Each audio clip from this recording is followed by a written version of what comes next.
Welcome to Shelter and Solidarity, a deep dive with artists, activists, and authors during this ongoing COVID pandemic. I'm one of your hosts, Joe Ramsey, Zoom casting with you and Facebook living with you here from Dorchester, Massachusetts on the south side of Boston. And I'm joined tonight by my very special co-host and co-producer of Shelter and Solidarity, Linda Liu. Hi, I'm glad to be here. Linda, it's good to be working with you again in more ways than one here on Shelter and Solidarity. We have a very exciting show. I know we're both very invested in here, and a very appropriate show to start, for many of us, the start of the academic year. I know at UMass Boston, we just began classes just over a week ago. Some have been a little deeper in, some are just getting started across the country in higher education as well as K-12. And our conversation tonight will focus on the title, Uniting Higher Education Labor to Fight for the Common Good. And we will be joined by a number of activist organizers and voices from the new coalition, Higher Ed Labor United. That's HELU or HELU, I guess, depending on if we want to think about healing or hell. HELU, Higher Ed Labor United. That's higheredlaborunited.org if you're a multitasker and want to check that website while you're listening in on this lively conversation. I'm going to start just by introducing our guests, and then Linda's actually going to talk a little bit about this HELU organization that we have both got involved with this summer. We will have three guests and a respondent, all of which have been involved in this great HELU coalition. We will have Brian Sachs with us. And Brian is an adjunct instructor of philosophy at Drexel University and also an adjunct instructor of journalism and media studies at Rutgers in New Brunswick, New Jersey.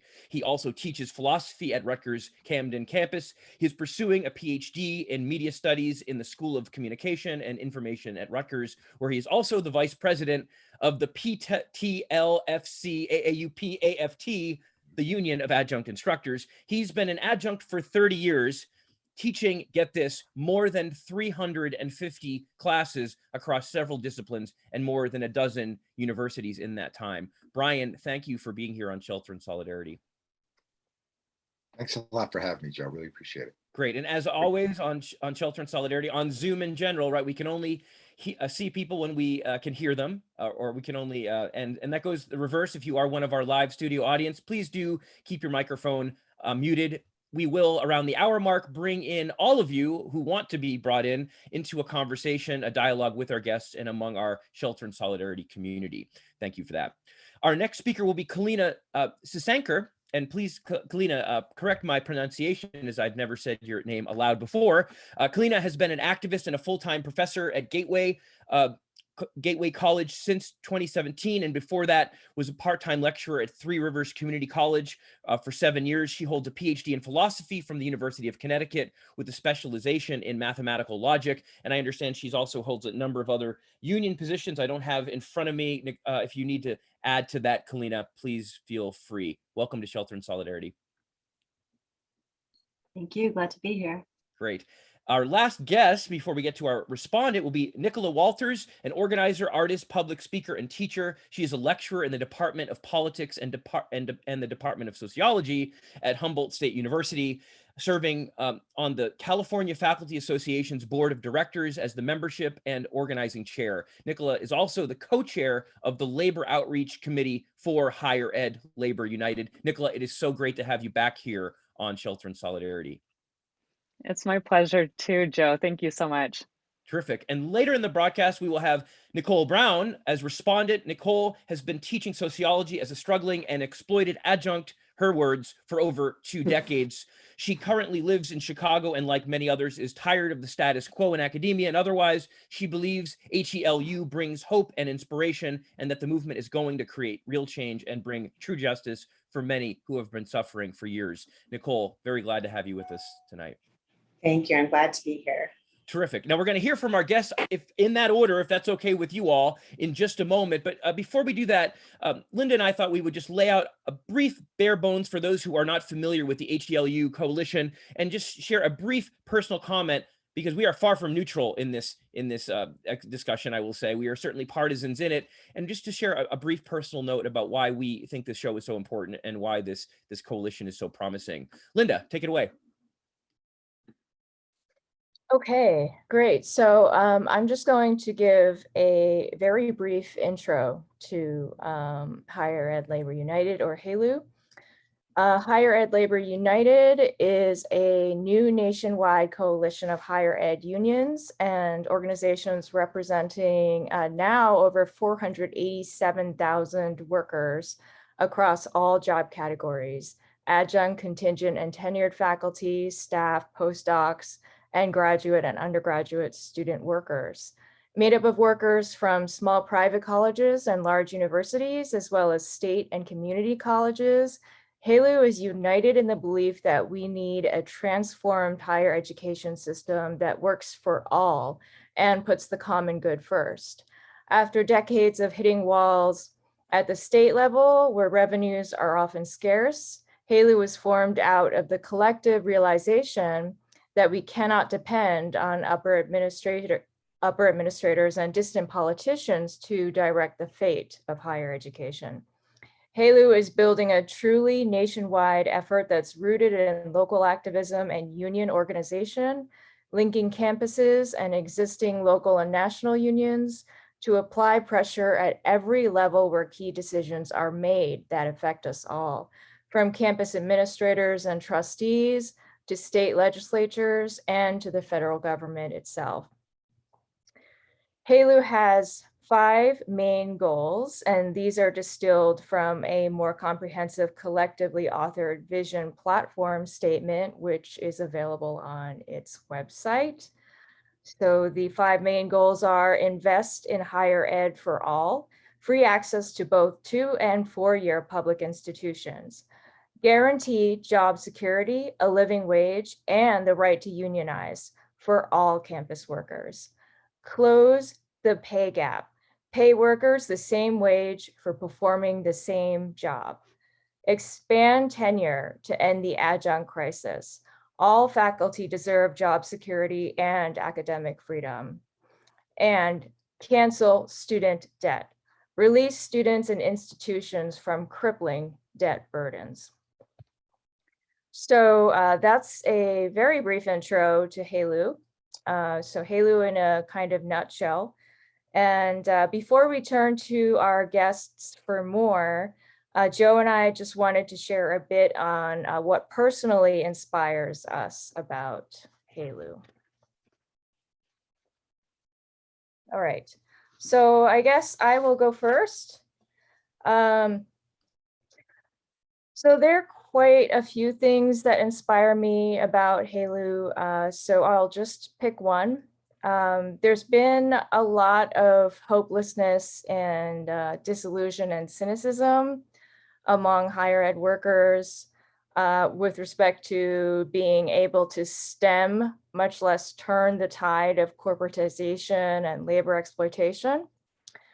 I'm very involved in my university's local faculty staff union, and I've seen how hard it can be to get colleagues to believe in our own collective power.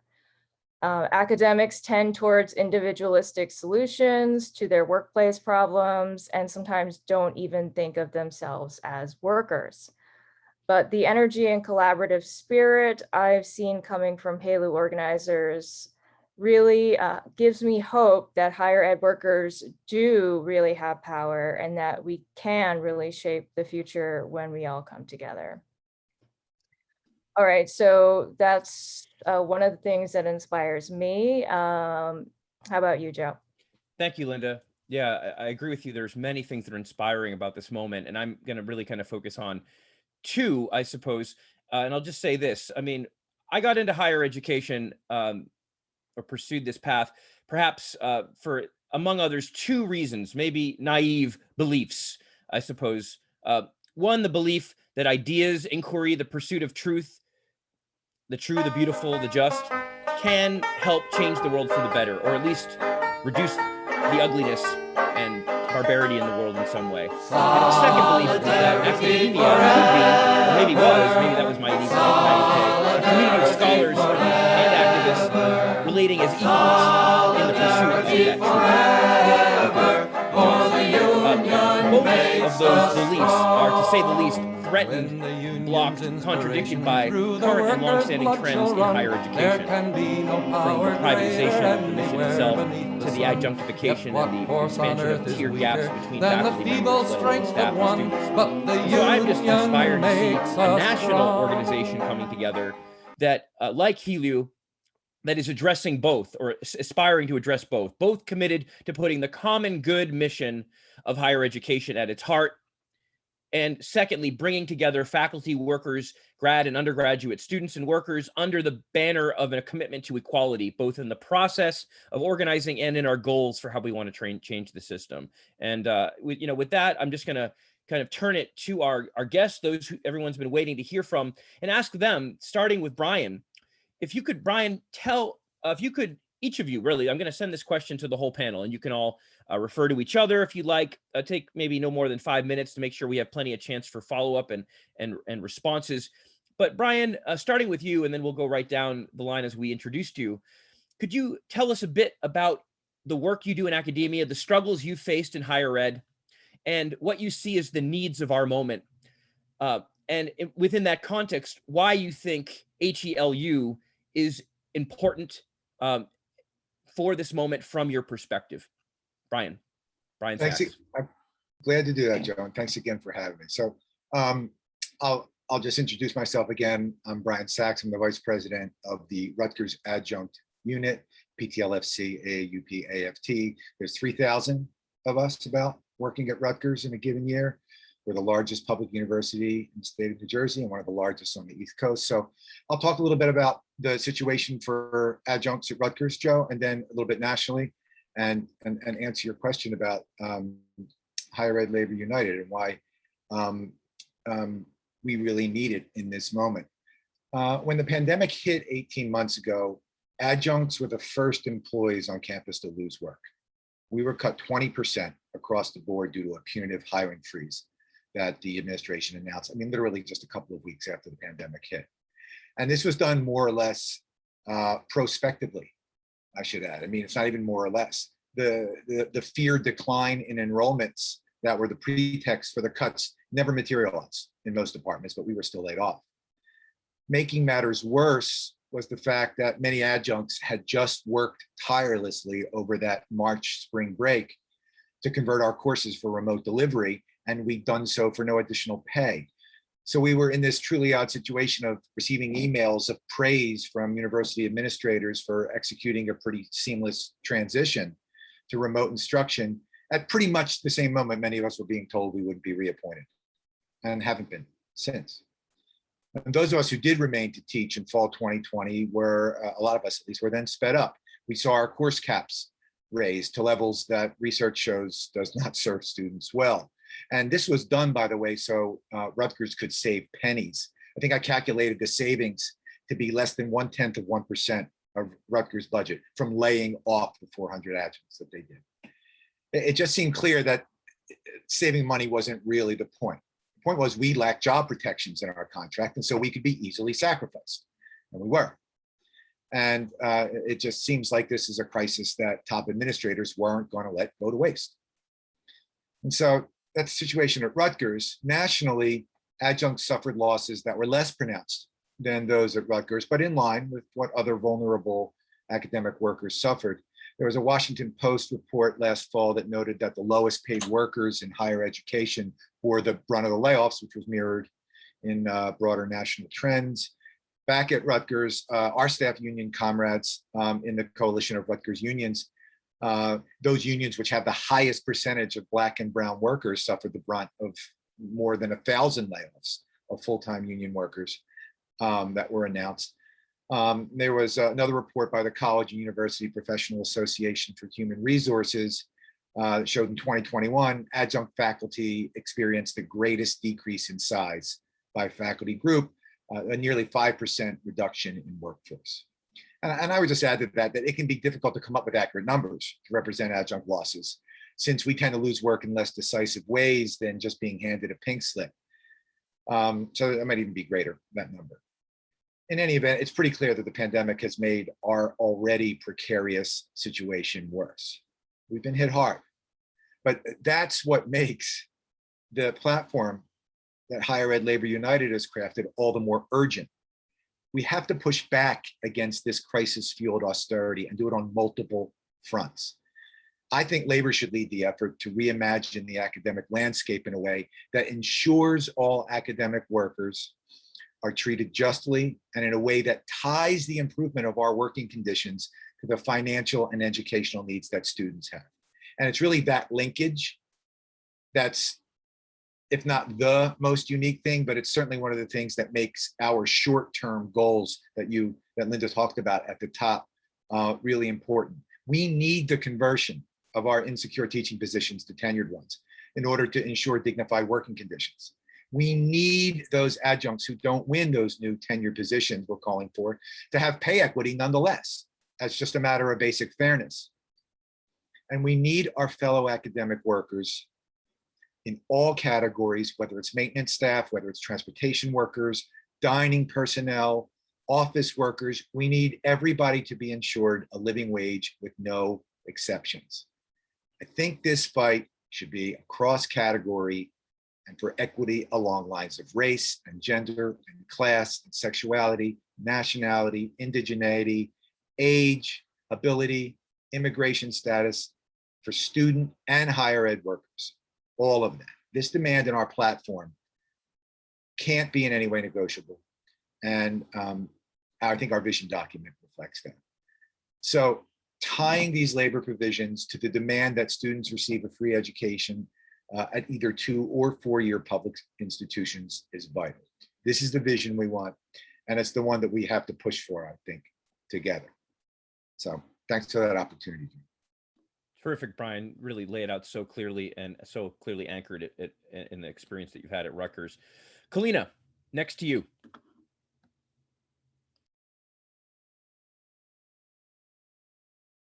Make sure you are unmuted. My apologies. There you go. I'm here. Yeah, so I'll begin by saying that a lot of what Brian mentions about the immediate situation in our universities and colleges applies to Connecticut also.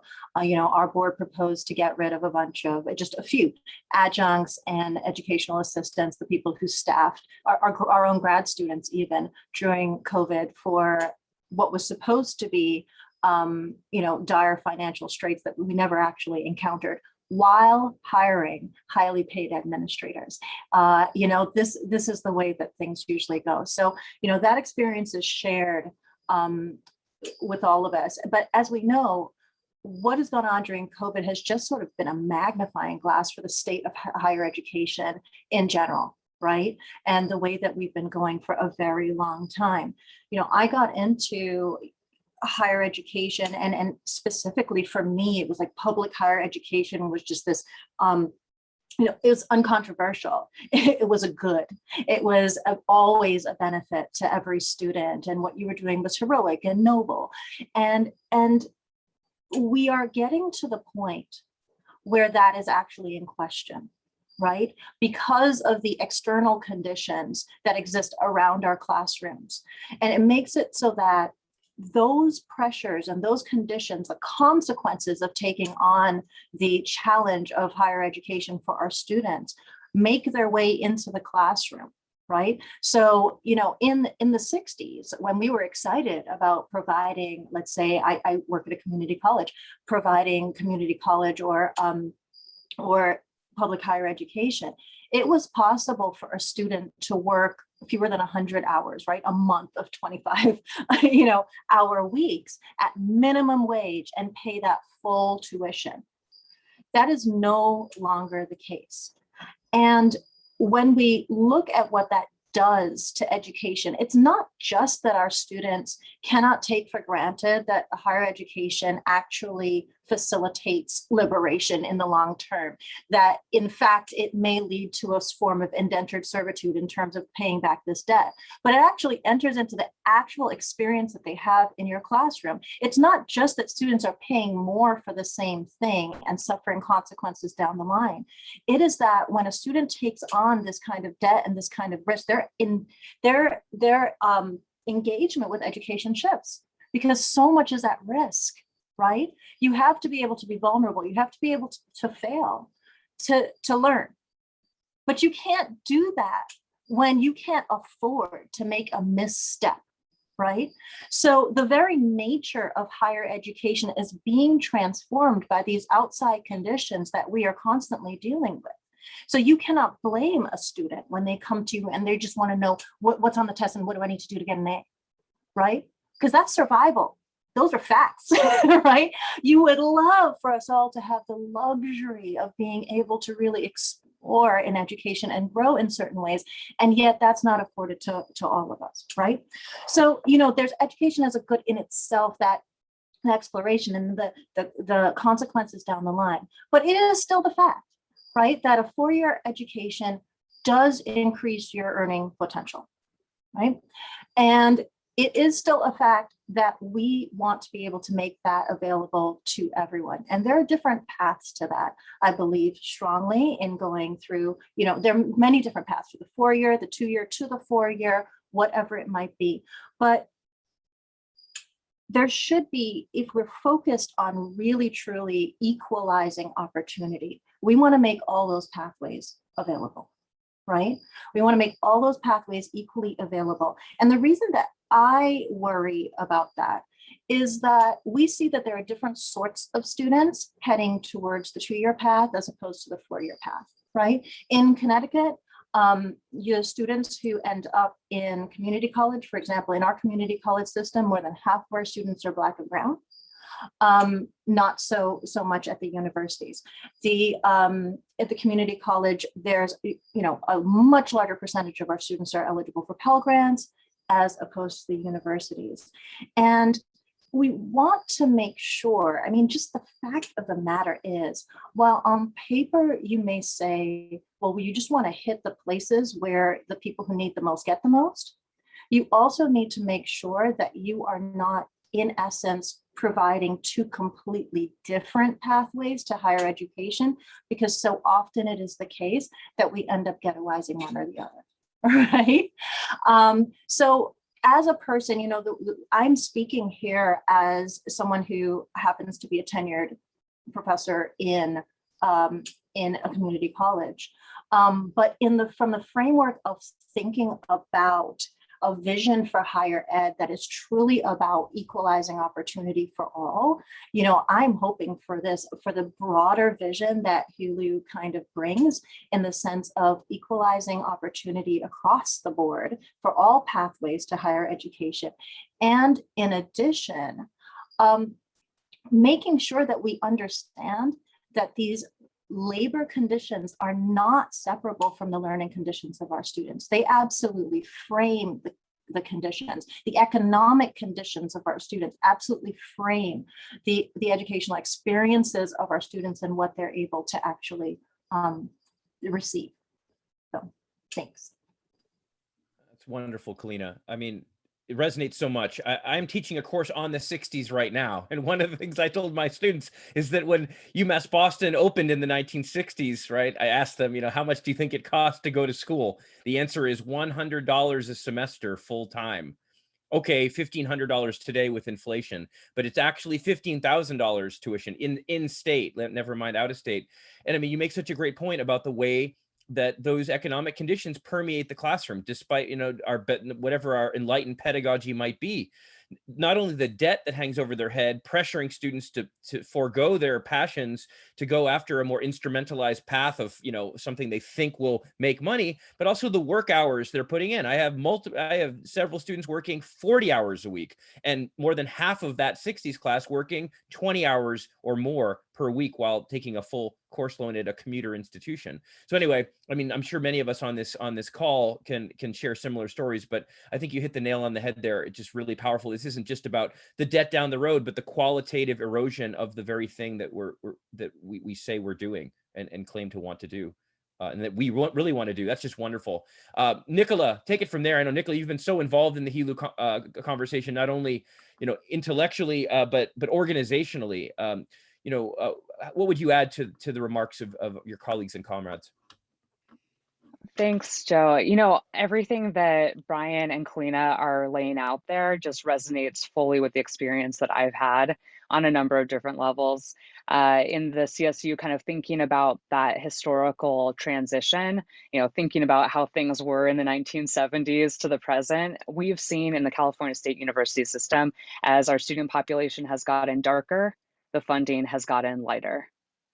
And that's the very real social justice implications that we're seeing on our campuses, that this isn't just about, you know, students having to pay more for tuition. It's that we're making purposeful changes to the way that we think about students and preventing a very specific group of folks from getting access to higher education, among a number of other issues that we're dealing with across the university system.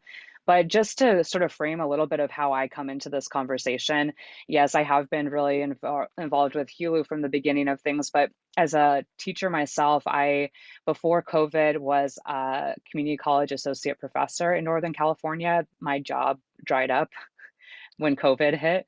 I am a lecturer at Humboldt State University. I have been a lecturer and a community college professor in Humboldt County for a number of years. I also am a graduate from the California State University system myself. So I've seen the university, which I now work as a union organizer as a part of the California Faculty Association.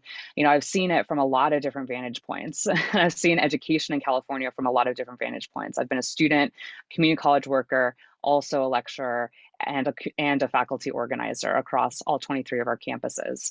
So, you know, thinking about those kinds of perspectives, it really, I just wanted to just kind of walk you through, you know, why I started to see this as an issue to be involved with. It was in 2015 that I started as a graduate student, and I began working on faculty issues because I lived in a small community, and it was just immediately apparent that there were big issues on our campus that permeated into our community. We were struggling with housing and affordable housing. As a graduate student, 2 out of 10 students that I started the program with began grad school without housing. One of the students showed up to orientation with a car filled with things from the other side of the state. You know, student of color coming to a rural white community, came from the other side of the state in California with nowhere to live, and ended up living with me until they could find a place to live more permanently. The other student was working as a lecturer on our campus and was homeless. I couldn't even imagine thinking about being a teacher, a starting grad student, a new lecturer on a campus, and living out of your car. And the thought of trying to conduct classes and house yourself was just unconscionable to me. Then I realized that it wasn't just the graduate program where students were struggling, but across our campus, we had 1,200 students on a small campus of 8,000 who were experiencing housing insecurity. And then I found out that faculty across my campus were working multiple jobs on multiple campuses and being paid poverty wages. I graduated and then became one of those faculty members. Since I lived in a small rural community where opportunities were very limited, getting a job with the largest employer in the area as a lecturer, as a community college professor, as a teacher was a dream come true.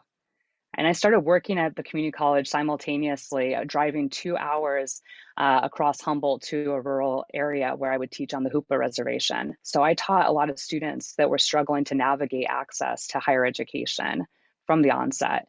And even at Humboldt State, it's a minority serving institution. The bulk of our students are coming from LA, Southern California areas.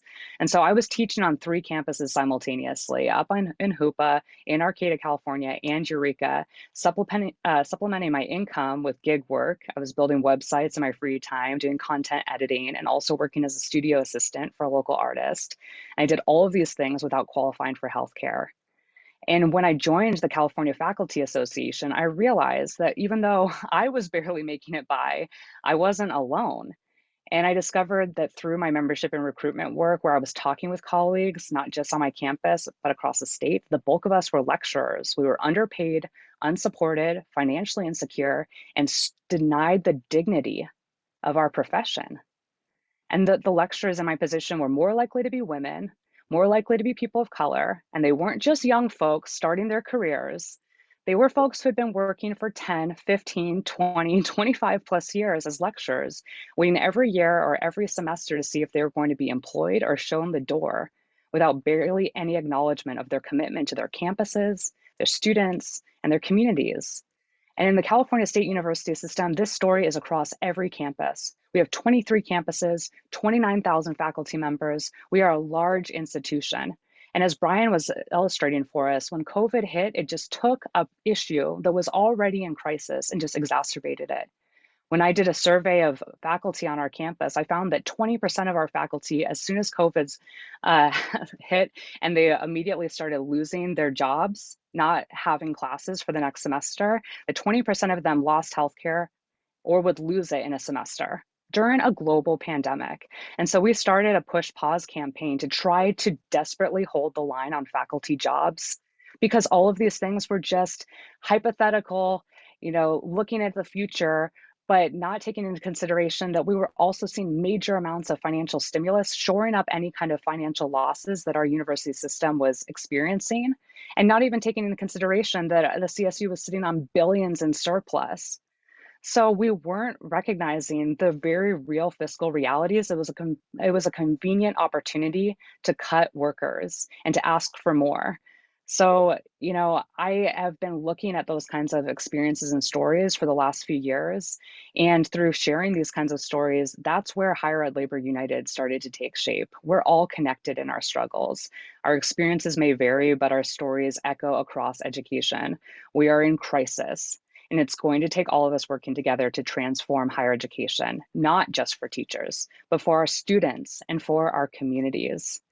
I think it is incredibly important that we emphasize here that these types of considerations, as Kalina was also emphasizing, are budgetary considerations. The way that we think about our work, our labor is adequate, is ultimately tied to how we think about the dollars that our institutions receive. They make decisions where they prioritize how they think about their workers and how they think about students.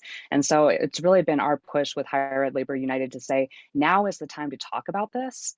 Now is the time to write in these protections and provisions for labor, to think about true access to education in 2- and 4-year institutions, and to also consider what it really looks like to have fair wages and a real stable job that's so fundamental for us to really do the work that we're united in the fight to do. Oh, Nicola, that's just so powerful. I almost teared up over here listening to those stories, both the stories of colleagues and students alike. You conjure it so powerfully, and you close with a really, I think, poignant, crucial point, which is that budgets are, arguments, right? The budgets that we're given they're not just objective things set in the sky or whatever, right? They're made. They have political agendas. Priorities are set in those budgets, and it's about damn time that we go after those budgets. A lot of us have been dealing with them on our campuses at the state level, but to really target them on the federal level as well is so crucial. And I think a perfect transition to our next question, and Linda's going to ask that, I think maybe starting back at the, we'll go right through the lineup again. Linda, take it away. Okay, so my question to all 3 of you is, what is HELU doing right now? And what would you say are its key tactics and strategies? And how can people relate to HELU's activities? So, Brian? Sure. Thanks, Linda. just give a shorter answer. I mean, I guess in terms of what we are and should be doing, I'd say we should first be thinking about like what we're up against, as we've already started to touch on here. I think what we're facing is a philosophy of structural exploitation. And so to me, the most important thing we need to be doing as unions and union leaderships is committing to member, community, and public education around our true status at the university. You know, despite how we are seen as adjuncts and referred to by students, at most universities, we are not professors. We're unjustly exploited, radically contingent gig workers. That's who we are. And the people who are in charge, you know, not only don't care to do enough about it, the ideologies that they're enthralled to incentivize them to find ways to even deepen our exploitation, to get more out of us. Making good arguments to them isn't going to be, you know, what we, you know, isn't the tactic we need. We need to amass power. And that comes from getting our respective memberships behind agenda for real change. And, you know, listening to Kalina's powerful remarks, I was reminded of something I tried to say at an earlier session like this, that, you know, to try and illustrate the attitude that we're fighting inside the university. I'd said that it seems to me that the administration of Rutgers and administrations elsewhere have made a kind of bet that they can cut resources for departments and deny adjuncts basic support for their jobs while not having that disinvestment be made visible to the students we teach. Kalina's right, of course, our working conditions, our students' learning conditions, but I think these administrations have bet that the professionalism adjuncts show and our long established willingness to overperform, you know, and give students everything they need will carry the day. You know, it'll continue. So they try to, you know, ramp up the just-in-time labor delivery model to even greater extremes, denying adjuncts right up until the time classes start, in a lot of cases, contracts, and sometimes, you know, even classes after classes have begun. You know, they figure that even though we don't have you know, offices to meet students, even though you know, we don't get paid for the course conversion work I referred to before, even though they raise our course caps, we'll just manage. And, you know, the point I made was that, you know, it's a pretty good bet. We do get the job done. We do, for the most part, right? In an academic world where 75% of all instruction is done by folks off the tenure track and 50% is done by those radically contingent adjuncts, it's a pretty good bet. But the point that has to be made is that we're at the breaking point. We're bending under the weight of the exploitation that we're subject to as a condition of our existence at the university. It manifests in countless ways. And I think what we need to do, Linda, in addition to all the other things we're doing in the short and medium terms legislatively, is to make this case to our members and to our community stakeholders that all the manifestations of exploitation that we face are linked. They're linked to an exploitative management philosophy. That's what we have to overcome. You know, the university it shouldn't be run like a passenger airline, which probably also shouldn't be run that way. You know, where the governing philosophy is to optimize every space and maximize forms of efficiency without taking into consideration human well-being. You can't run a university that way. And Kalina said it beautifully. You can't. It ought to be a place where students can, you know, examine ideas and speculate idly without fear of, you know, the loss of their livelihood. So, not exactly what you asked, but you know, it's what it puts me in mind. Yeah, I think that's key. Just to make the case to as many people as possible that that our conditions are linked to exploitative management philosophy, and that we are actually obeying that, and that sabotages ourselves. So so thank you for that. Now, let's see, Kalina.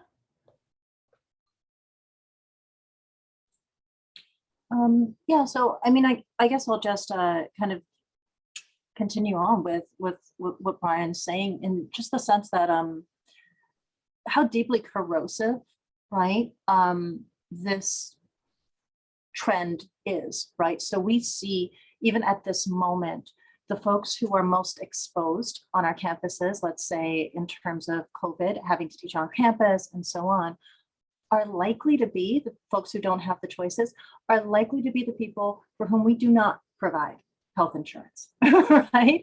And it is just, it's so appalling and so fundamentally just wrong. But there it is at the base of our institutions, because it is these very same people who are the core instructional staff of our entire institution.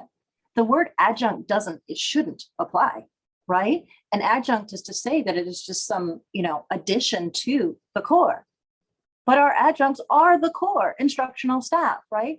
And if you just think about what that means, it's not a problem for someone else. It's not the case that if you have a full-time job, or if you're a student, or if you're a community member even, that this is somebody else's problem. It's the adjunct's problem, right? It's their working conditions. It is the case that we are all facing a business model, let's say, where we're going to suck everything that is possible out of anyone we can get. And yes, absolutely, our part-timers do get the job done, right? And that is the problem. That there isn't something wrong with that adjunct instruction, that they can count on uncompensated labor and people to whom they do not make commitments, providing the actual core of what is being provided. So, our students now, who are bearing more costs than they ever did, for what we are saying is an education, the investment is often least in that classroom, least in that educational experience, right? This affects all of us, right? This affects all of us. And I think one of the key things that we have to do is explain to just the average person on the street just absolutely how corrosive this is to us as a culture, right? As people who value, right, a well-working society, and uncontroversially, education is a good, but we have to deliver it in a way that we are not undermining the clear benefits of this sort of thing.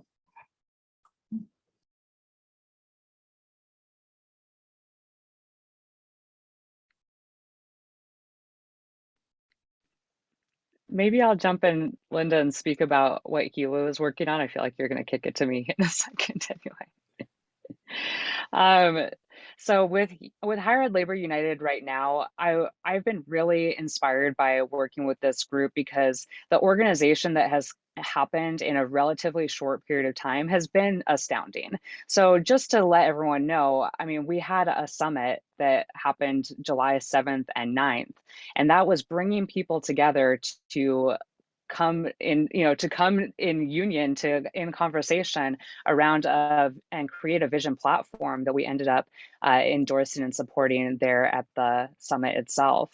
And then following this summit, we really had this opportunity to then think, okay, so what are our next steps to make a difference? Like, we know that these problems are there, and through these kinds of conversations, we're making them more visible, so that we're not just struggling in our silos, but we're unified in the work that we're doing. And Kalina has added that to the chat so people can take a look at it. So this really forward-thinking type document emerged as really a guide for how we wanted to operate as an organization. And those organizational pieces that started to develop took form in a legislative team, a legislative committee, labor outreach committee, which I'm the co-chair of, and then a collective action committee.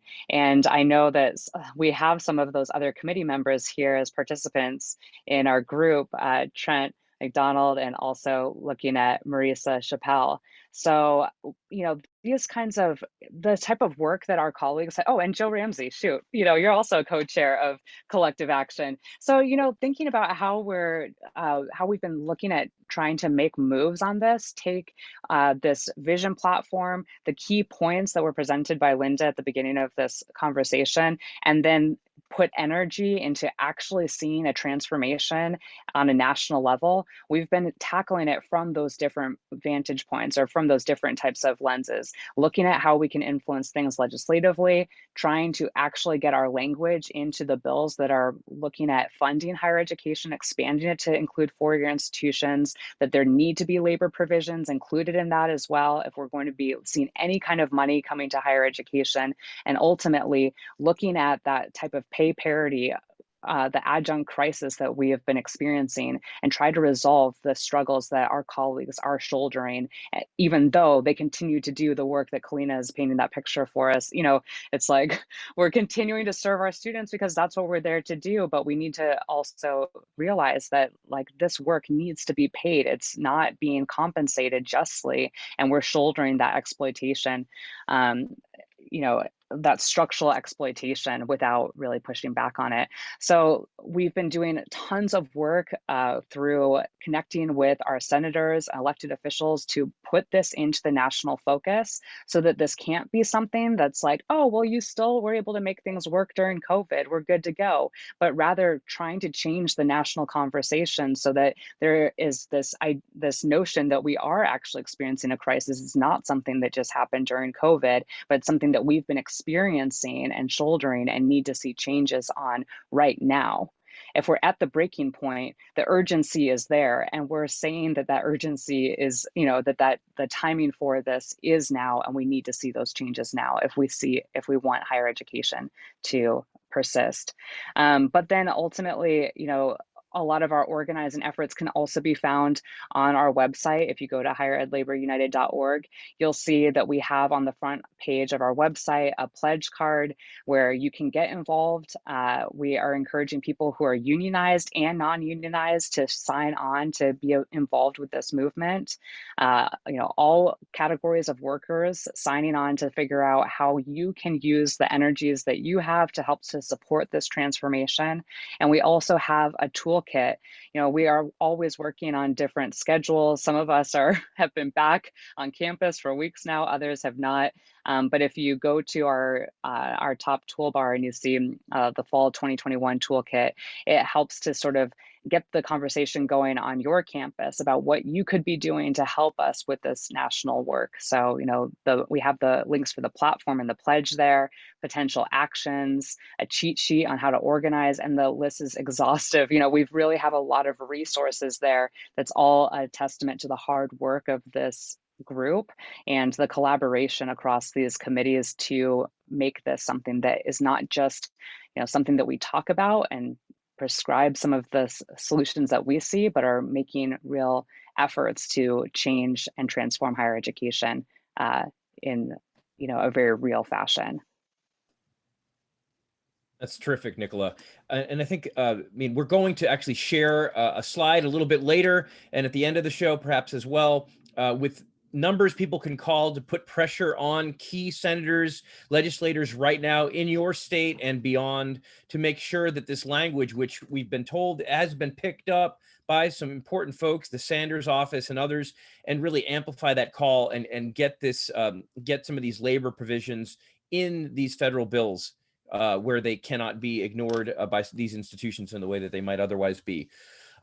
Nicola, I think, and Kalina as well, Brian, really, you all touched on, I think, a great transition to our third question, which I'm going to put to you right now. And then I do want to say to our whole audience, after this round of question and then some remarks from Nicole Braun, we're going to open things up to you. So please, as I already indicated in the chat box, if you do have a question that you'd like to ask directly or have us relay for you, please indicate that in the chat box if you want to put some caps there so we don't miss your question with all the comments in the chat box. My question to the panel, one more question before we bring in Nicole, is what do you see are some of the challenges and obstacles that HELU faces? And I think those could be understood as external as well as internal challenges in the short and the long term. And what are some of the strategies that we are using and can use to overcome them? You know, it's a big, you know, between the internal and the external challenges, that's a big thing. But one I wanted to flag, which has come up, I think, in at least two, if not all three of your remarks, which is this contradiction between an adjunct faculty member, contingent faculty members being highly exploited, oppressed, vulnerable, but still getting the job done. And as Brian indicated, the way in which a kind of code of professionalism, right, can actually function, among other things, to kind of veil the labor conditions and in fact create a barrier of alienation between ourselves and our students, even paradoxically at the moment, as Kalina and others have underscored, right? Where when our conditions, the conditions of contingent and precarious adjunct faculty may in fact be more and more similar to and undeniable as just as the conditions facing our students are undeniably in affecting their academic performance. So, I mean, I'm not saying you all need to speak to this, but it seems to be something that's coming up organically in your comments. And I think many of us face, which is how do we ourselves individually, but also how do we help our colleagues, our comrades in the union, not in the union, in non-unionized workplaces, in faculty associations, to kind of confront and try to get beyond that barrier, which is not to say chucking professionalism out the door completely, but how do we deal with this contradiction, which in fact cuts us off from students who really need to be our allies in this and our comrades in this if we're going to make any headway. At least I view that's the students are the biggest number of people in higher ed by far. So that's one obstacle I see, which I'll highlight. I don't want to pen you all in though, but maybe going all the way back to Brian again. If you'd like to speak to that obstacle, Brian, or any other challenges, internal or external, to this Higher Ed Labor United Coalition and the broader movement that you see facing us that maybe needs to be on people's radar more than it might be right now. Thank you. I'll just say one thing, Joe. I want to get to let others talk, and I'll just remark on the disparity, just even within unions and within the different job categories with respect to resources. When you're an adjunct, the question of resources and the question of autonomy are always present for you when you're working in coalition with full-time faculty or tenured faculty, right? I mean, just again, at our university, there's 3,000 or so adjuncts. There's 6,000 to 7,000 members in the full-time faculty and grad chapter. And if you looked at the difference in our budgets and how much money we have to spend in a year, our unions, it's not 2 to 1.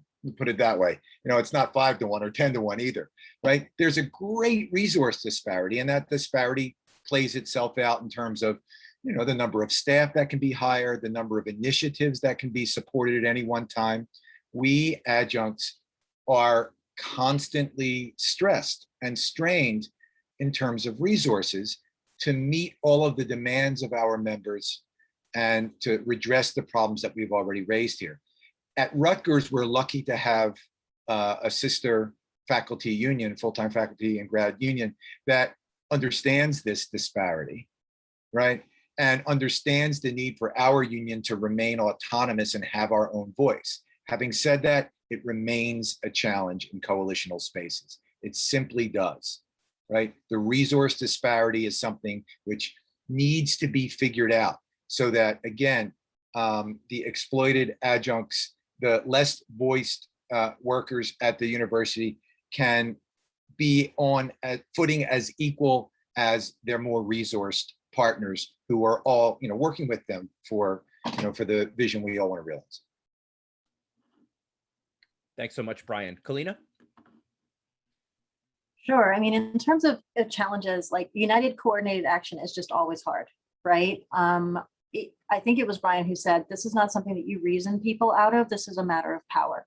There are other pressures and forces that make it so that our colleges and universities feel the need to move towards greater adjunctification, contingency, deprofessionalization, right? There are actual pressures that they are responding to, and it is only counter pressure that can get us elsewhere. So create a situation where it has to be otherwise. So to coordinate the kind of action and unity that is necessary for us all to all rise together. It's just always tough, but I'm loving that we are on the path, to doing that. The other thing I think is just the perception that money is enough. Many of us think that if we just had the resources, because a lot of this is rooted in the fact that there's state underfunding. There's so many aspects in which we are not supported the way that we used to, and those costs are being shifted on to students and others. And that just putting money back in. But I think our culture has shifted in a way that we don't necessarily value providing these services in the same way. And I think many of us can reflect on the ways that our institutions have used COVID relief funds, just to see how, whether or not that moved us in a direction of greater justice or not. And I think this is kind of what you were hinting at, Joe, and I think it's always a struggle, for those of us in education, sort of the ones who are standing at the front of the class, certainly don't always think of ourselves as workers, right? There's no way to pay a wage for the kind of care that you have to exercise when you've been entrusted with a group of students who need you to do what it takes to get them through that semester, to educate them adequately.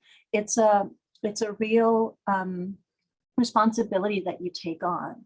So the struggle of figuring out how it can be that you can sort of, push back against the fact that some of us are doing that in a way that if you actually meet the needs of students, it's necessarily exploitation, while others of us are not.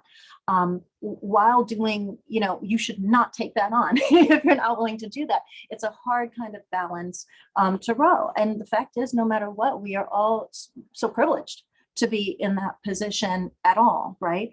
And I think we need to, I would suggest that we think of ourselves as cultivating the conditions of work that our students are going to enter into, right? That's one.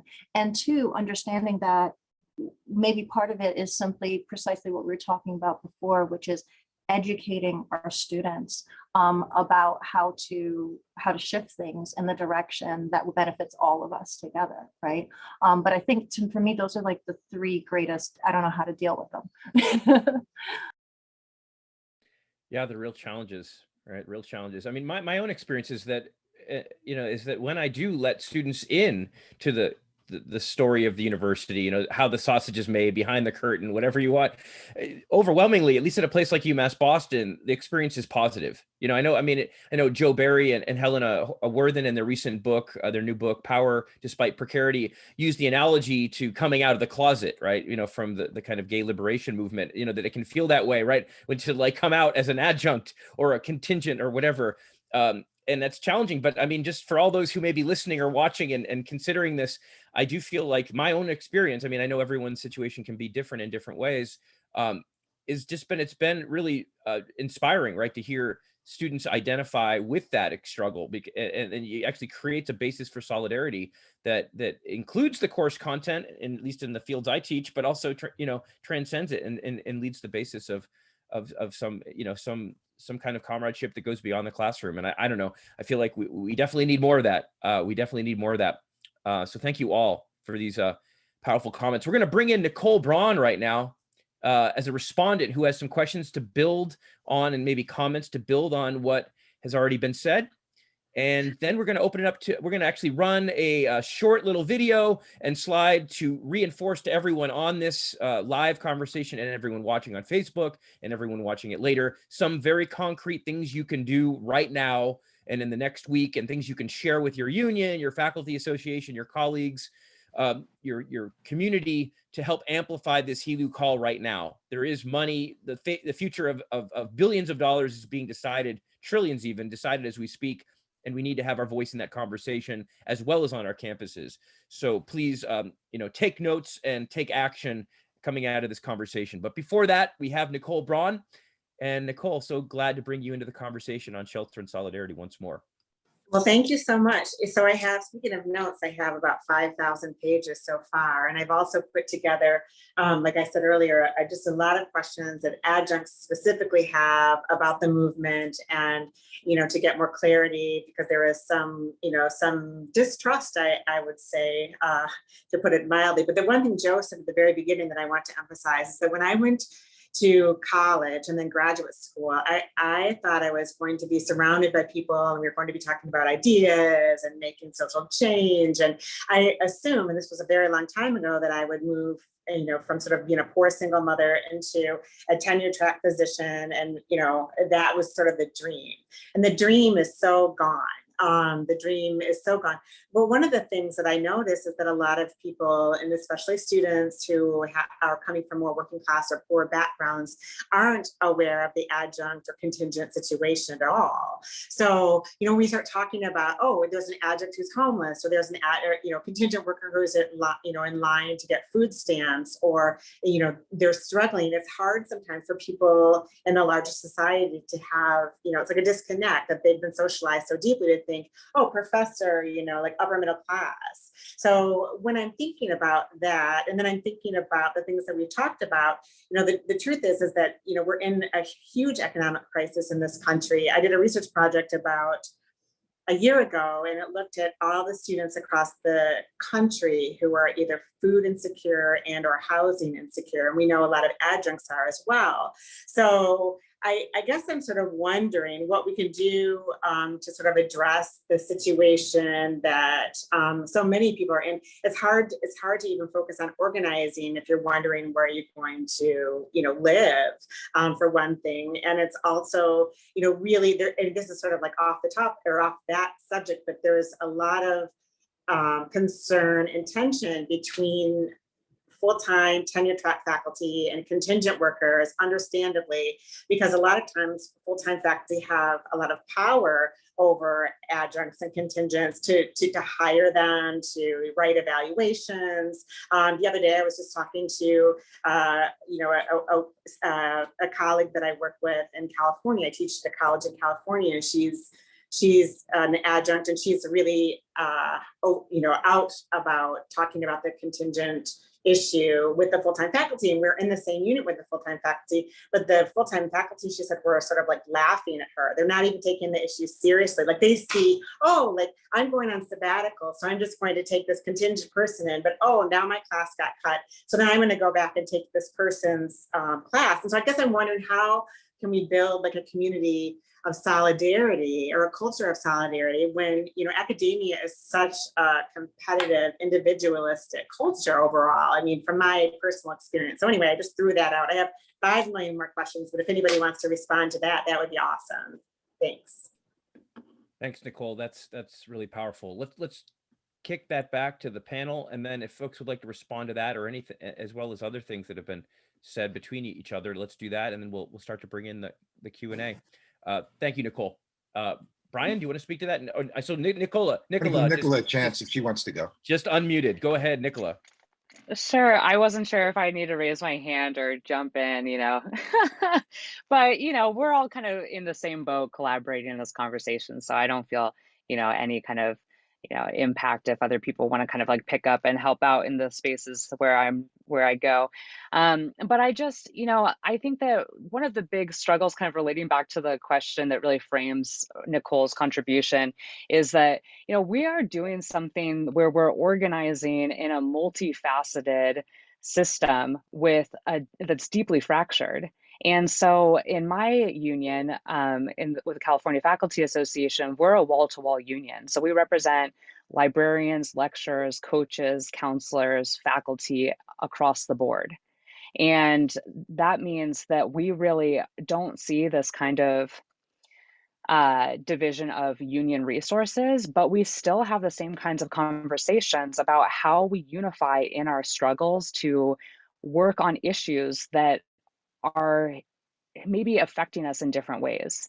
And so I think that, while we, that conversation about having some mistrust and some concern when there are people who do benefit from a two-tiered system, it's not any different than what we're dealing with when we look at society at large and we start analyzing privilege and some of the experiences that we have on a broader level.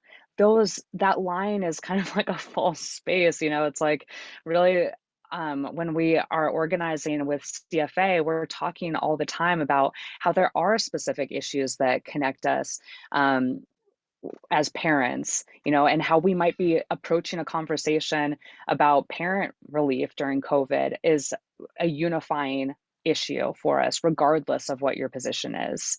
Or we're looking at social justice kind of relationships in regard to the police, or immigration concerns, or anti-Asian hate. these kinds of things are what bind us together. And I really feel like the distinction of you're a tenured faculty member, you're a lecturer, and that's where the conversation stops, really is a little bit too narrow for us to be thinking about how, as Brian so appropriately identified, this structural exploitation that in our department meetings, in our conversations, no one is secured from. Everyone relates to it differently, but we're all in the same boat together. And I can't stress enough how, that experience for me of being in my department meetings with faculty this past year and being on the brink of breaking down as I talk to my colleagues about the stress that I'm experiencing, overworked, underpaid, job insecure, et cetera. I am reaching out to a largely tenured faculty body in my department, but we're relating to one another in how we see the needs of us as teachers unifying around issues that we want to see transition and change on.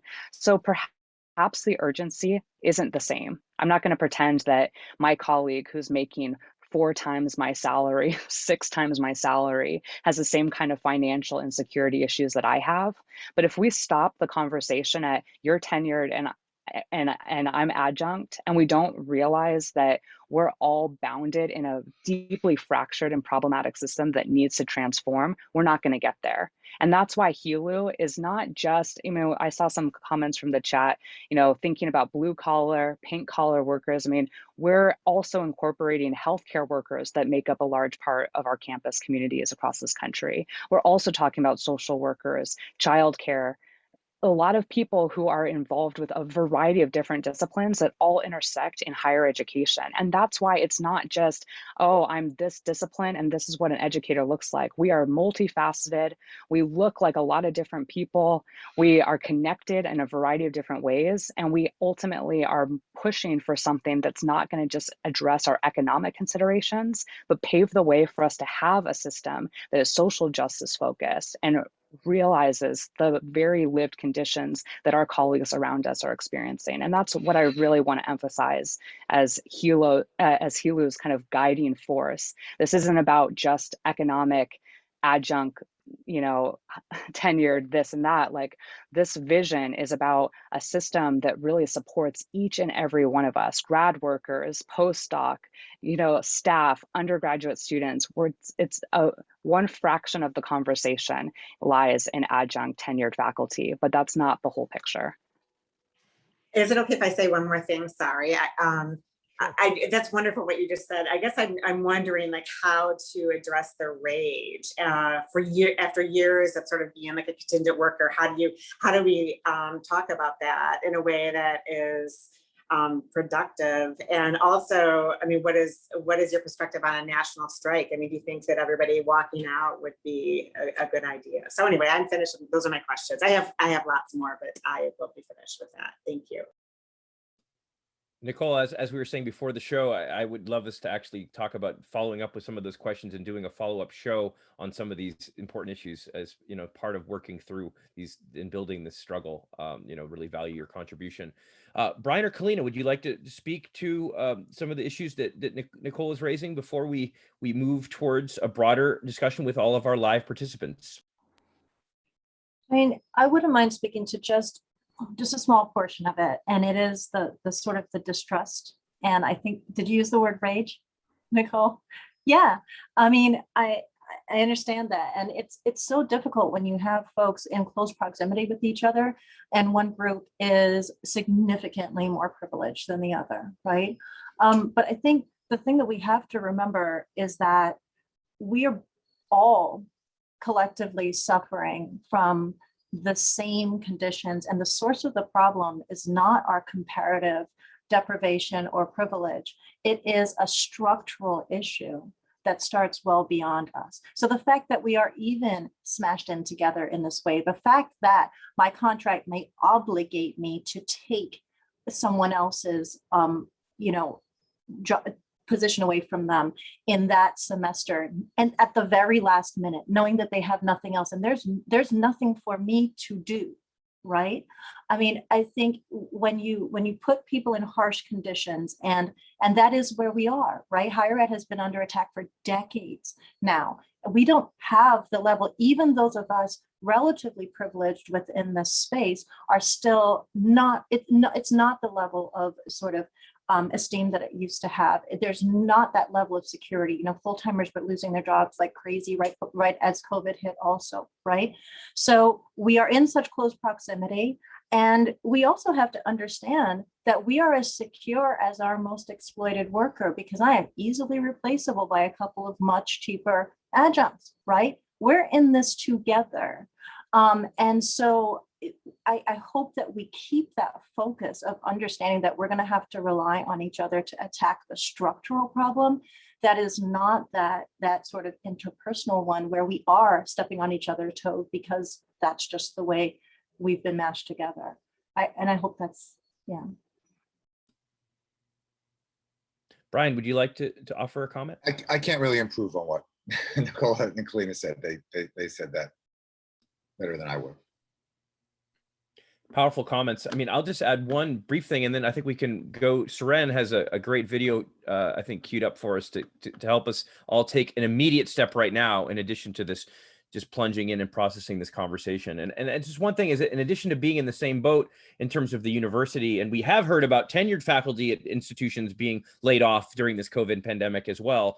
But we're also in the same boat in terms of like global warming and creeping fascism, right?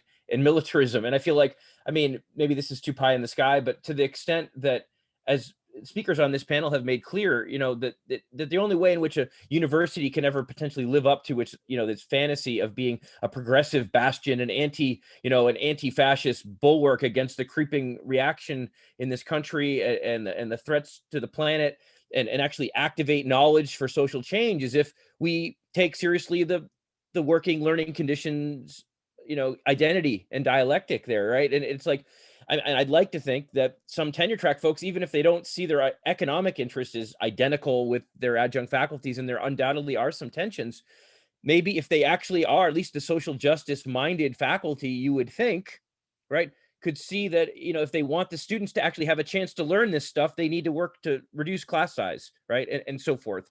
And they want students to have a chance to develop a relationship with a faculty member so that they can actually fulfill their dreams of changing the world. The faculty member needs to be there next semester.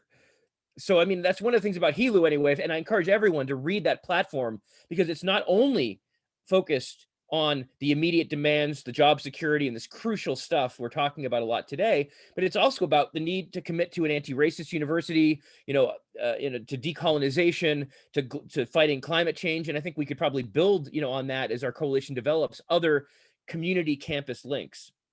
Here, I'm maybe putting on my HELU cap for a second, so pardon me going on. I'm going to shut up. But I do think that to me is another way, Nicole, to go back to your question, like, how can we build solidarity despite the rage? Well, we need to maybe focus on some of those other broader threats we face in not only on, but beyond the university. And in that sense, we should be on the same side with even a lot of our perhaps somewhat deluded, privilege blinded faculty. And we need to work with them to overcome. We need to help teach them to overcome their own alienation, because they can't win without us, because we're the majority.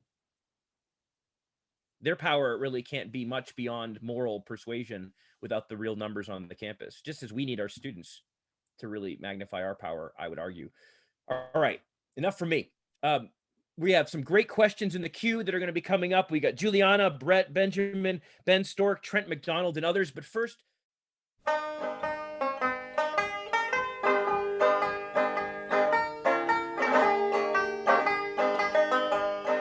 solidarity forever, solidarity forever, solidarity forever, for the union makes us strong. When the union's inspiration through the workers' blood shall run, there can be no power greater anywhere beneath the sun. Yet what force on earth is weaker than the feeble strength of one? But the union makes us strong.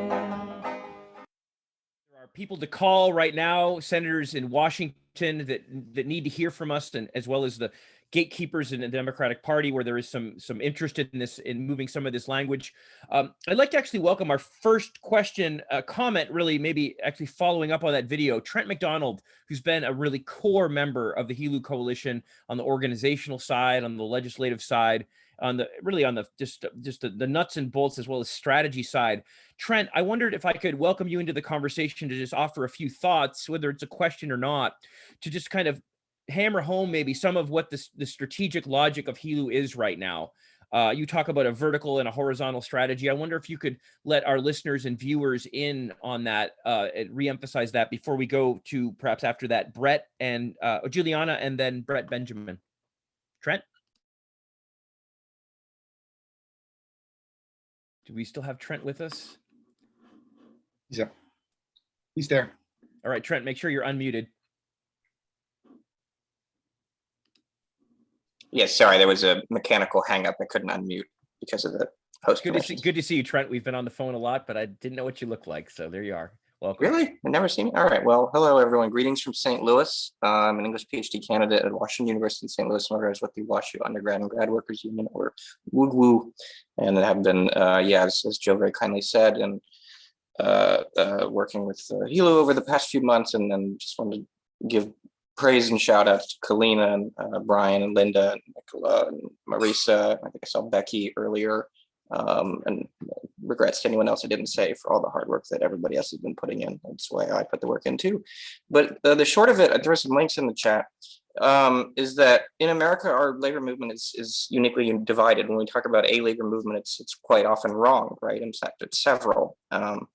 And so we worked, and this is in the final link, to map out all the various unions that exist across the different occupations on campus, and quickly, see it's like, oh, not only do we not have a national union, we have 13 more, depending on how you cut it, and that we don't often talk across our campuses, right? We don't usually talk across states or national unions that much. And so while we have like small relationships, we don't have large ones. That because we lack coordinating capacity, that therefore our labor standards are constantly being eroded because we're getting pit against ourselves. That's not to say the public sector, where the vast majority of higher ed is identical to the private sector when it comes to profit margins.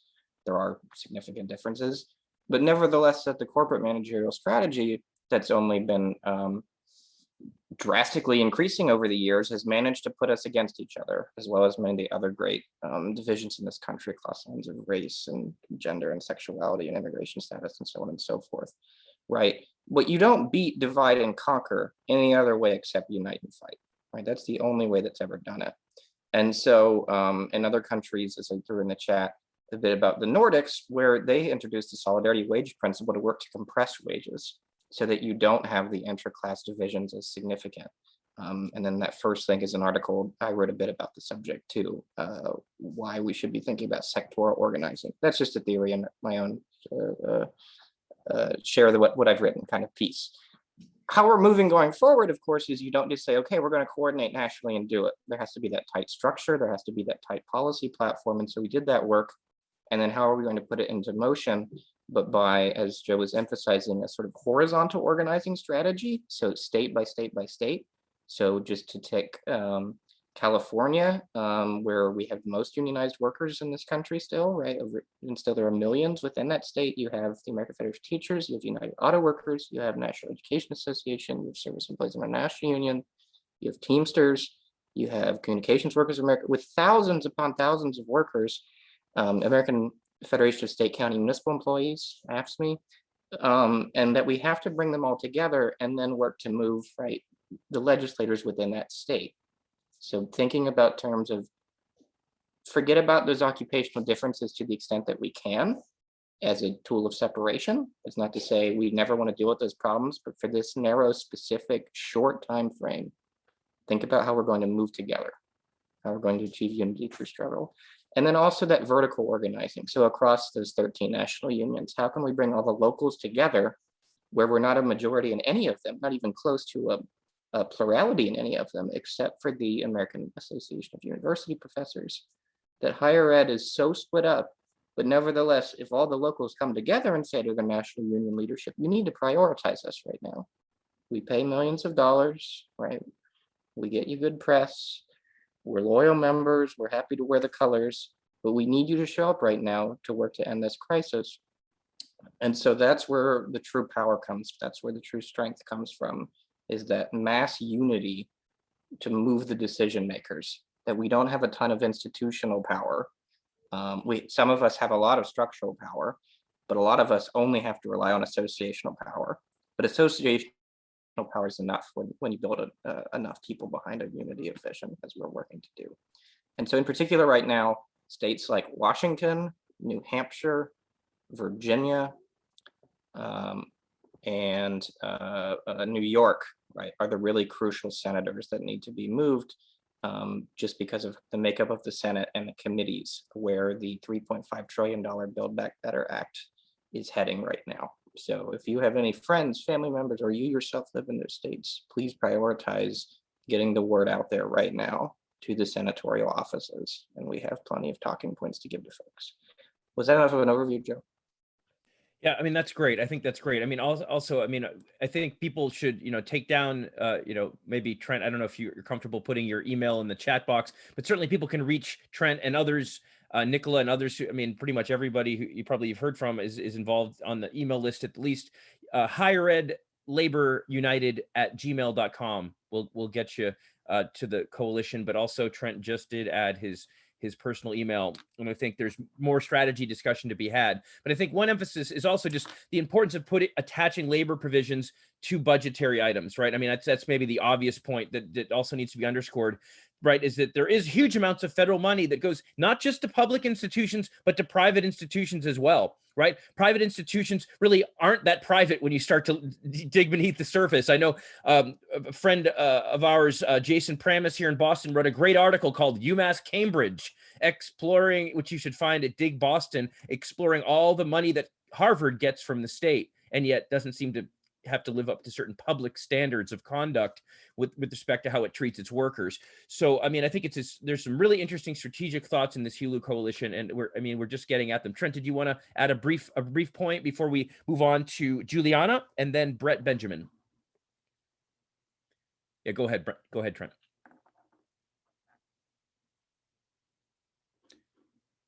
Trent, did you want to say? I thought I saw you wanted to say one more thing. He's doing the demuting process. Okay, fair enough. We may have. I'm not His sure words, what tricks we're demuting. pulling. Yes, it's a perverse Zoom trap. Okay, so the host, I think, needs to unmute Trent. There we are. Beautiful. They're beautiful. Yeah, I was just appreciate you bringing that up, Joe. That right. The way that workers win is when there's either an enormous disruption or credible threat of disruption of capital flow, right? And so in our case, the federal government is the one spigot that funds almost every university, whether through Pell Grants, work study, National Institutes of Health, National Science Foundation, et cetera, et cetera, et cetera. And of course, the worst of the worst is loans, with the enormous student loan crisis. But it's not that so many of our universities are poor, it's that they're broken, that the money is not going to where it should be going.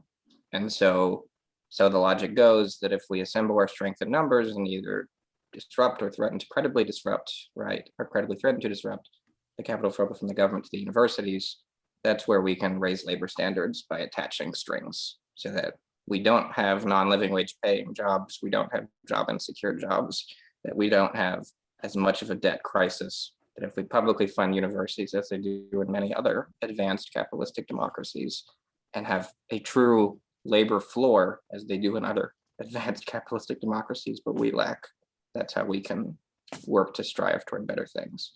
And in particular, we need to knock out the public sector collective bargaining across the South and in the Midwest and the Mountain West. So this Crucial, is how we can do it. Thanks so much. And folks, again, who are on the live conversation can reach Trent via email and reach out to the coalition. Juliana, I wanted to give Juliana and Brett Benjamin a chance, and then we'll go back to the panel for comments and then take another round. Linda or I will take another round of questions for you all before we wrap this up for this evening. Juliana, are you there? Can we unmute Juliana? Sometimes people there. I see you, Juliana. Can you unmute yourself?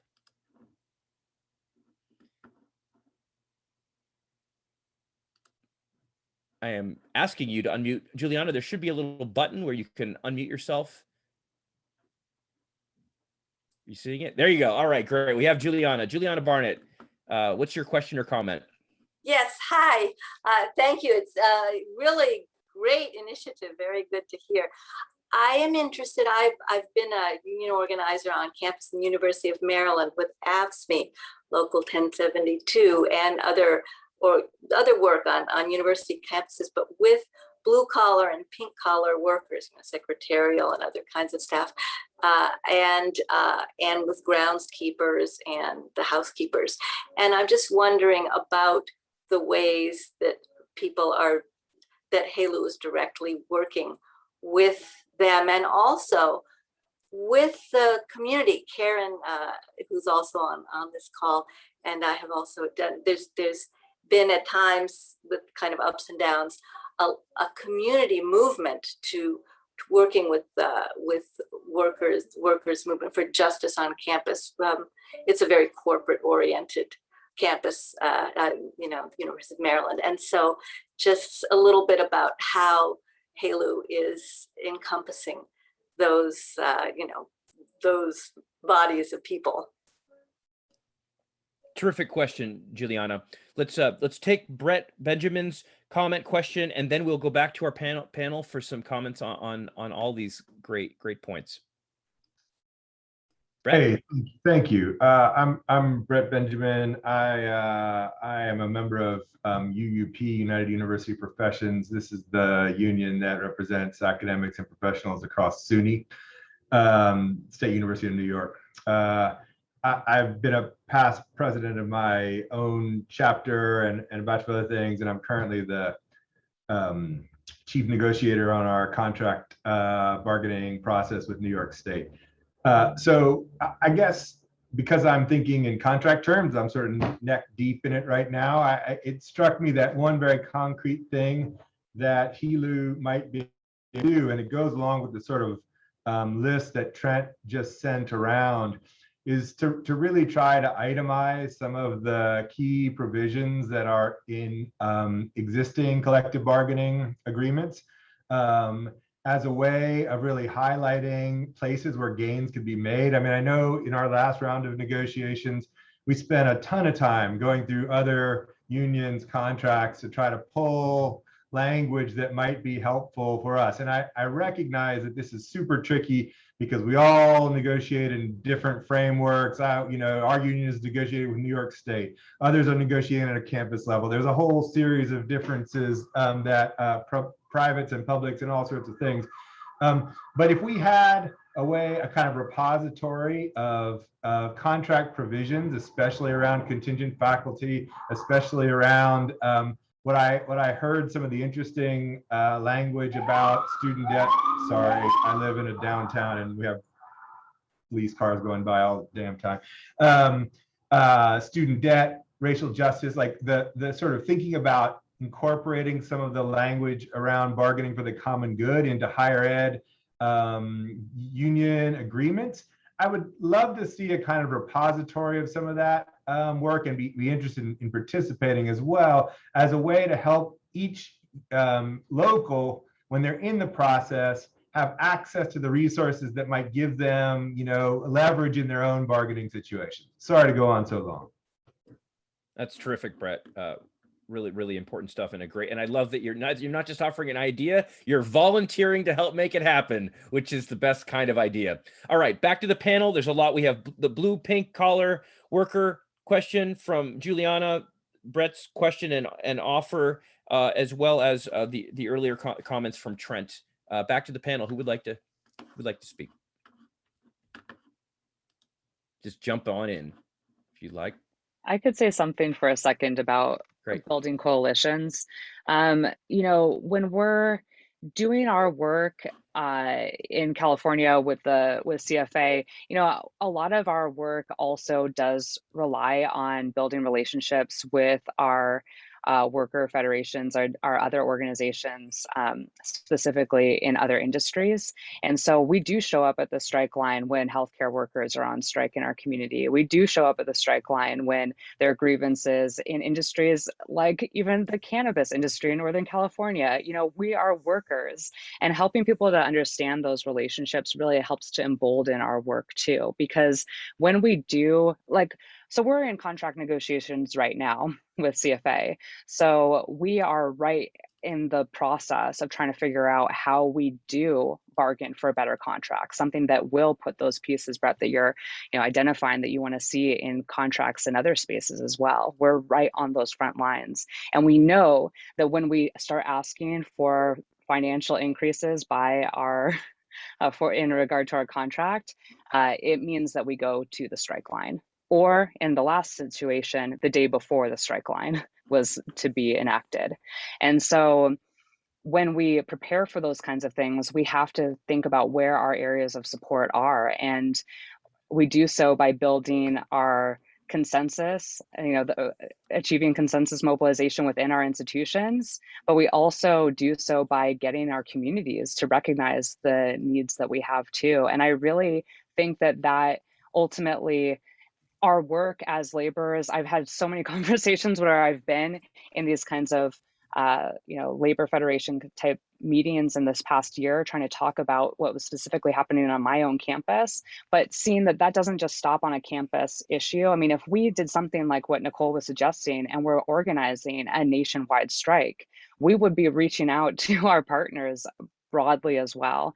We have a pretty aggressive strategy in our organizing work right now, as Trent shared in the chat. We've been making moves, and we've been doing that by starting with our unions and then moving to the organizations that we can, that also are maybe not with a union contract, but are not a recognized union, but are laborers in higher education. But this is kind of how the process is building. It doesn't stop there. And so I am glad that you're highlighting other workers that are connected to this conversation, that we will continue to work to mobilize as we build momentum for our actions and are not separate from our thinking as an organization.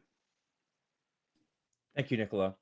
Kalina or Brian, would you like to address anything that's been put on the table by this last round before we? I just wanted to quickly say to Brett that I think Trent put something in the chat, Brett, that looks really promising. In fact, I just wrote you an email reminder, Trent, about the contract repository.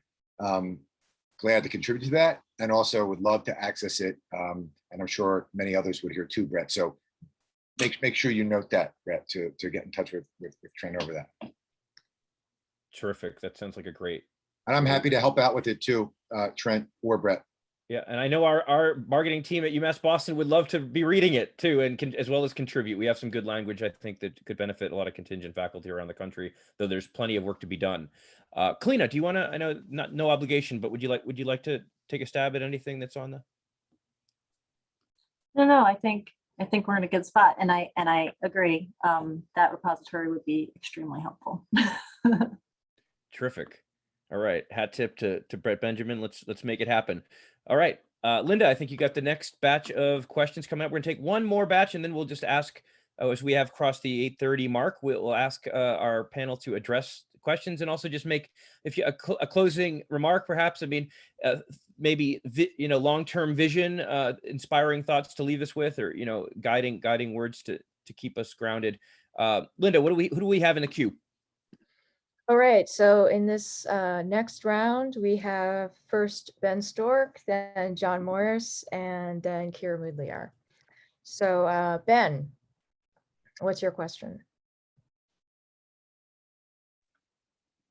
Hi, thank you all. So I'm going to kind of belabor a point, and I realize this probably is not the right forum, given this is more about promoting the HELU effort than it is really about discussing different strategies. But I am disturbed by the waving away of the structural effects of the two-tier system.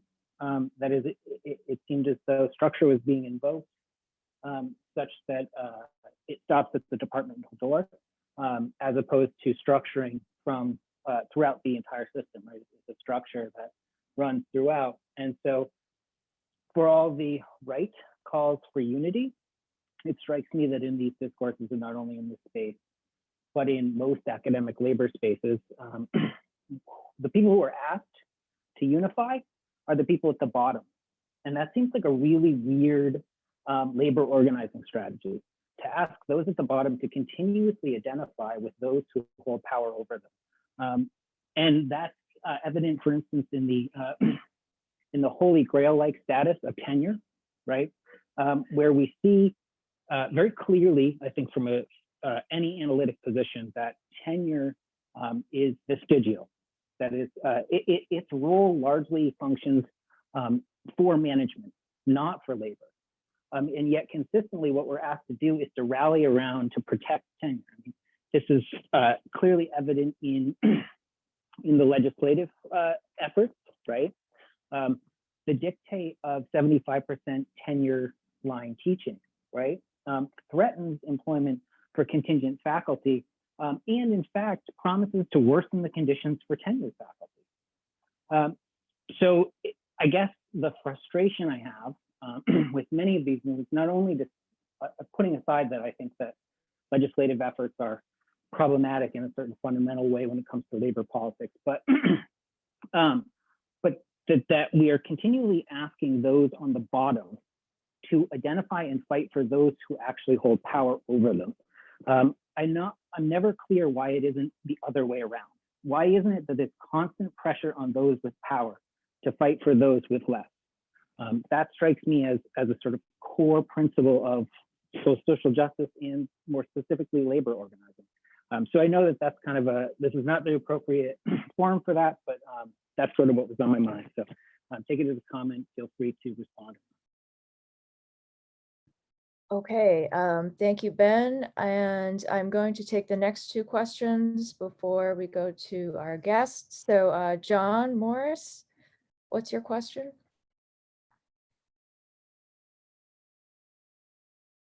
John Morris, do you have a question?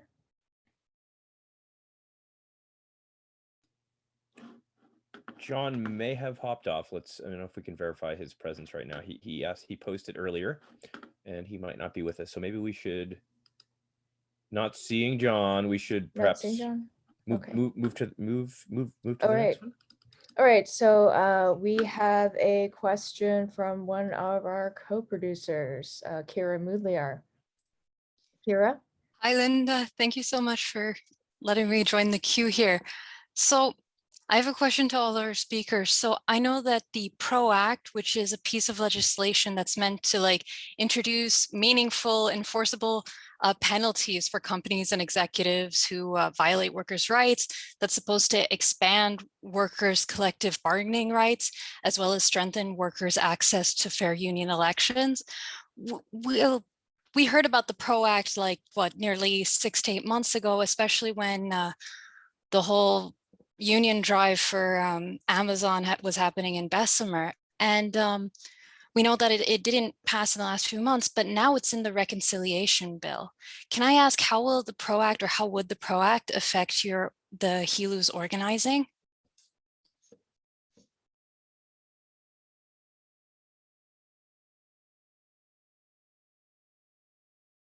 Can you repeat that last part, Kira? I'm sorry.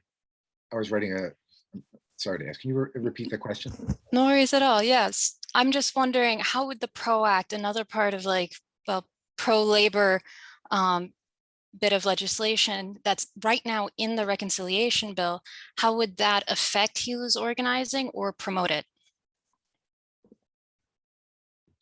Okay, so would any of you like to respond to any of the two questions that were just asked?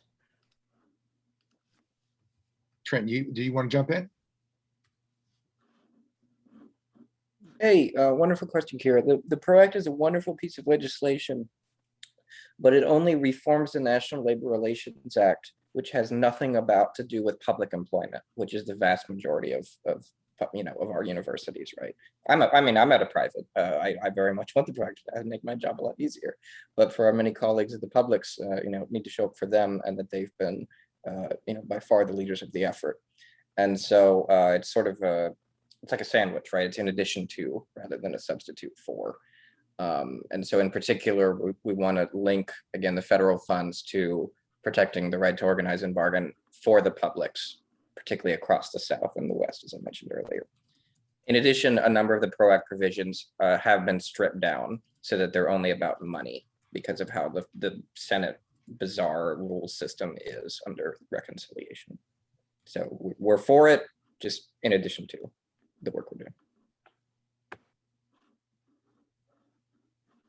I would be happy to jump in and answer Ben's question. I just wanted to be really clear also that the call from HELU for people to get involved is not targeted at lecturers specifically. It is something that's a call to all campus workers to get involved. And so we absolutely think that people in every position of higher education have space as part of HELU and are helping to sculpt and involve, to craft our approach and our strategies on how to move forward. Just like we're a member-run organization as a union, I always encourage people to get involved if they want to see language used in a particular way, or want to help to participate to make sure that there's clarity in the ways that we're approaching things. I mean, we're an organization that came organically out of the space of having conversations around issues that are really challenging and difficult. So I really want to emphasize that the call for people to organize is not directed at just one sector of people. We encourage people to be as involved as possible. Some of the language that was specifically about the tenure density is actually looking at increasing tenureship and instructional positions with eligibility for just cause protections equivalent to tenure. So we're trying to think about how we capture, the experiences that people are having on a variety of different levels. But I also want to emphasize that really the work that we're doing falls into line with, sorry, my email's always blowing up if I have that tab open. But one thing that I really want to emphasize for us is this notion that speaks to what my colleague Trent was presenting as well, that when we are together, we bargain. When we're divided, we beg. And if we focus on just one particular way of, we're not all going to agree and we're not going to agree on a strategy and our approaches. But the beauty of what HELU is, that in my mind, is that it is incorporating so many different viewpoints around issues that are so emotional because they speak to our very lived conditions, but we're trying to find a way forward together and harnessing the collective power that we have, bolstering our individual experiences in a way that ultimately, if we're able to do what we are setting out to do, will transform education. And so we invite people to join us in this mission, as daunting and as huge as it is. And if I'll jump in also because, that the comment about tenure, I just want to say that it sort of struck me as the reverse, and we should do everything we can to make sure that communication is clear. So, I see the call as not a protection of tenure, but as an expansion of tenure so that it is more available, as you say, Nicola. It's an expansion of tenure so that it's more available to those who did not have access to it before, so that we don't have people who are working for decades without an appropriate sort of commitment from the institution to which they have sort of dedicated their lives, right? And it's also, maybe tenure is not the point. The point is a permanent, secure, fairly paid position. So there are ways, I'm sure, that tenure has been abused and been played against us in the past. That is understood, but it is, if you understand the balance between those who do have secure employment and those who do not currently, encouraging tenure is encouraging the increased availability of full-time secure work. Yeah, I would just add, Kalina said that really well, and I won't make that same point, but I don't think it's true that the platform will make conditions worse for the precarious workers who don't achieve whether it's teaching tenure or the job protection that we spoke about in terms of the short-term goals. In fact, I know I wouldn't personally, and my union wouldn't be in support of any provision that left those behind in the same situation or in a worse situation. It explicitly actually calls for pay parity with those who achieve the job security, for those who are currently contingent and either don't wish for full-time work or don't wish for the, the entry to the new position. So, I mean, I wanted to say that, and just, on a personal, somewhat embarrassing note, I was thinking about that provocation of Ben's in the context of the introduction that Joe gave to me, that, oh, Brian's been an adjunct for 30 years and he's taught it, 350 classes across a dozen disciplines. And yeah, it's all true. And it's one me exactly zero in the way of job security, zero, because what I do isn't valued. And I see the Higher Ed Labor United platform as a way of attaching value to academic functions that go beyond research and go beyond the things which tenure is currently associated with. There's no reason why those who are doing service and are doing teaching ought not have the same protections. And so I don't care what the word is really myself. And I think Ben's actually got an interesting point about, or which I think is incipient, his point about the anxieties that tenured faculty may have about its attrition. I get it. But to me, it's about the point that Kalina made, that it ought to be the case that workers have some security. It's certainly not right that adjuncts or others who work for 30 years and work well and teach more in their careers than any 5 currently tenured faculty are ever going to teach, and yet have only the good graces of their tenured department heads as a basis for feeling secure. It's not right. And so we probably agree about that. How we get there, we absolutely have to keep talking about. Thank you all so much. I think really, really powerful responses. Ben Stork has been a voice on our show before, and I hope again we need to continue this conversation. And I would actually say that this show tonight, though very much pro HELU, has also been a conversation that's very much foregrounded the voices and the struggles of contingent and adjunct faculty members as well. Even as our coalition is very much, as I think has been indicated in the chat box, composed of tenure track and non-tenure track or tenure barred faculty, tenure excluded faculty, as well as staff, graduate students. These are crucial issues, and this conversation is going to be ongoing. This is not an issue that's going away. We have just a few minutes to wrap up, I think, folks, and so I wanted to ask each of our panelists for a closing remark or two. One way to do this would be, what's the big picture? What's the higher ed system or the higher learning that you would like to see in the world? What is the positive goal for which you're struggling? But really, I'm not going to force you into that box either. If there's any closing words of wisdom or insight or danger or hope that you'd like to leave our audience with as we crawl towards a 2-hour mark here tonight, we'd love to hear that. And Nicole Braun, I'd love to include you in that as well before Linda and I wrap up the show. Guess, Nicola, Brian, Kalina? I'll just say in 15 seconds something Nicola mentioned not long ago. I'll mangle it, right? But the important part was that when we're disunited or we're alone, we beg. When we're together, we at least have a chance. And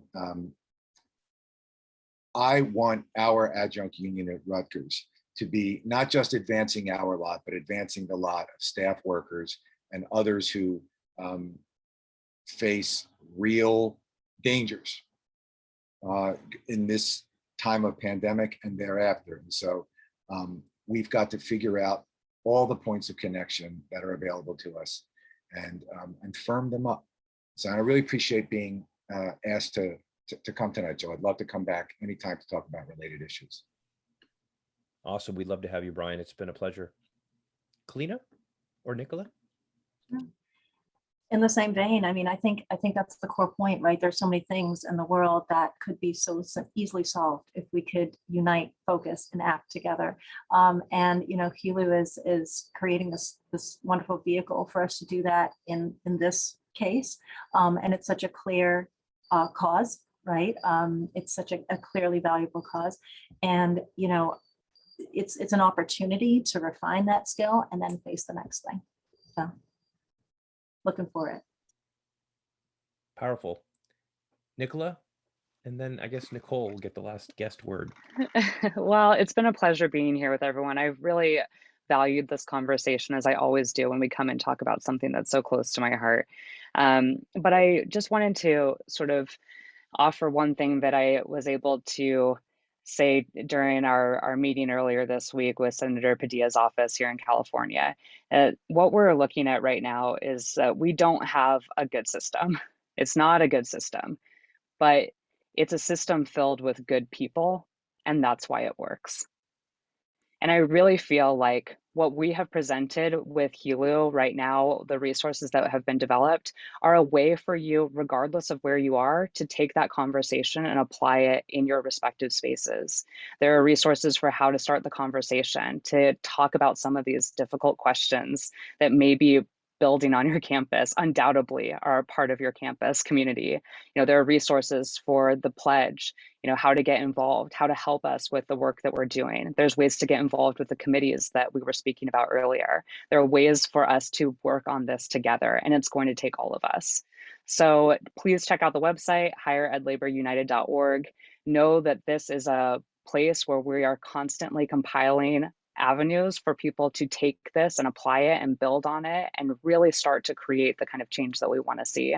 So thank you so much for having me today. I just am so grateful to be here with my colleagues from Higher Ed Labor United. This has just been a pleasure to be a part of. And, you know, with all the work that we have going on, you know, this is giving us hope. So I really would, you know, emphasize that this is something that is a space for everyone to be a part of and to join us in this movement. Thank you, Nicola. And a lot of us doing it on top of 4, 5, or 6 courses we're teaching, perhaps at the same time, right? Not getting service credit for this yet either, but we'll see. We'll see what we can do about that when we redefine tenure. All right, Nicole Braun, respondent's last word before Linda helps wrap it up.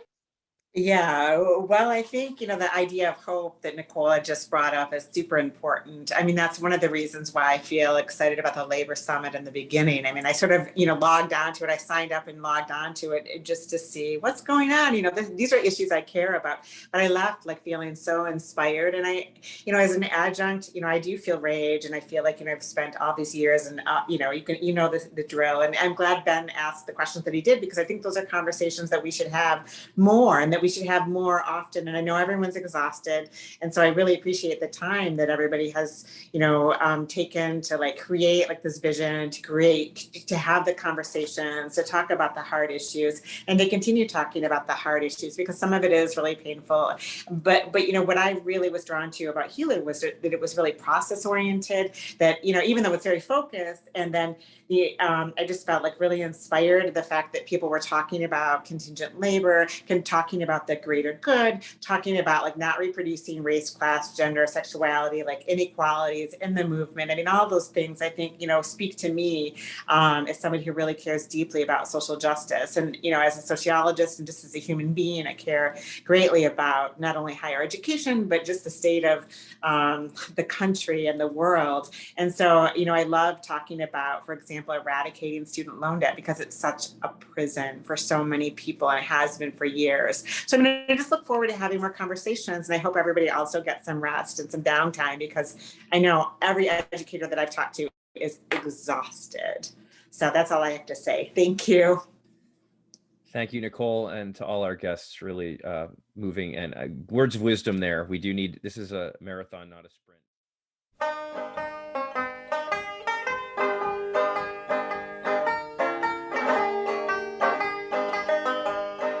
Solidarity forever. Solidarity forever. Solidarity forever. For the union makes us strong. When the union's inspiration blood shall run. There can be no power greater anywhere beneath the sun. Yet what force on earth is weaker than the feeble strength of one? But the union makes us strong.